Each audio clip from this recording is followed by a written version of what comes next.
பள்ளி வேலை நேரத்தில் கனரக வாகனங்களுக்கு தடை விதிக்கப்படுவதாக சென்னை காவல் ஆணையர் அருண் உத்தரவிட்டிருக்கிறார். காலை 7 மணி முதல் 12 மணி வரையிலும், மாலை 4 மணி முதல் 8 மணி வரையிலும் பள்ளி பகுதிகளில் கனரக வாகனங்களுக்கு தடை விதிக்கப்பட்டுள்ளது. பள்ளிகள் அமைந்துள்ள பகுதிகள் உட்பட கனரக வாகனங்களை அனுமதித்தால் சம்பந்தப்பட்ட போக்குவரத்து அதிகாரிகள் மீது கடும் நடவடிக்கை பாயும் என்றும் எச்சரிக்கை விடுக்கப்பட்டுள்ளது. கூடுதல் விவரங்களோடு இணைகிறார் செய்தியாளர் செந்தில். செந்தில், வணக்கம். விவரங்கள்.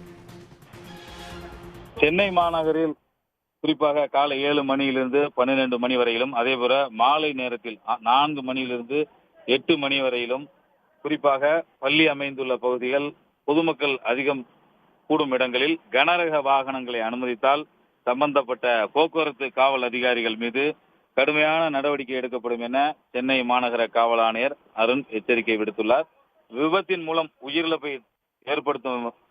உயிரிழப்புகள் ஏற்படுவதை தடுக்கும் வகையில் இந்த உத்தரவு பிறப்பிக்கப்பட்டுள்ளதாக தகவல் வெளியாகி இருக்கிறது.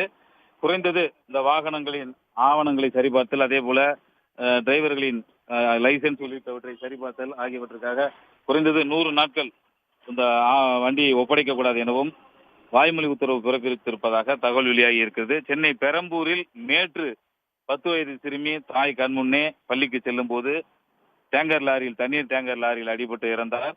இந்த சம்பவம் சென்னை மாநகரில் பெரும் அதிர்ச்சியை ஏற்படுத்தியது. அதாவது தாய் கண் முன்னே குழந்தை இறந்த சம்பவம் பெரும் அதிர்ச்சியை ஏற்படுத்தியது. இதன் எதிரொலியாக அந்த பகுதியின் போக்குவரத்து காவல் ஆய்வாளர் சுடலைமணி சஸ்பெண்ட் செய்யப்பட்டிருக்கிறார். அதே போல போக்குவரத்து காவல் உதவி ஆணையர் சத்தியமூர்த்திக்கு 17A நோட்டீஸ் வழங்கப்பட்டிருக்கிறது. அவர் மீதான துறை ரீதியான நடவடிக்கைக்கு பரிந்துரை செய்யப்பட்டுள்ளது. அவர் மீதான நடவடிக்கை எடுப்பது தொடர்பாக சென்னை காவல் ஆணையர் உள்துறை அமைச்சகத்துக்கு கடிதம் அனுப்புவார். அதன் அடிப்படையில் அவர் மீதான குற்றச்சாட்டு உறுதி செய்யப்பட்டால் உதவி ஆணையர் மீதும் கடுமையான நடவடிக்கை எடுக்கப்படும் என காவல்துறை தரப்பில் தெரிவிக்கப்பட்டிருக்கிறது. சென்னையில் நேற்று அந்த பள்ளி மாணவி இறந்த சம்பவம் எதிரொலியாக தற்போது காவல் ஆணையர் இந்த உத்தரவை பிறப்பித்திருப்பதாக தகவல் வெளியாகி இருக்கிறது.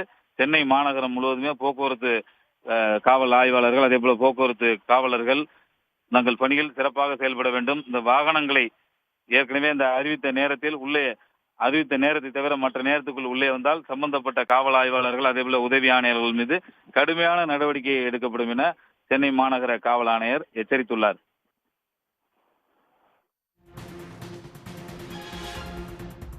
விவரங்களுக்கு நன்றி செந்தில். உடனுக்குடன் செய்திகளை தெரிந்து கொள்ள சன் நியூஸ் பெல் ஐகானை கிளிக் பண்ணுங்க.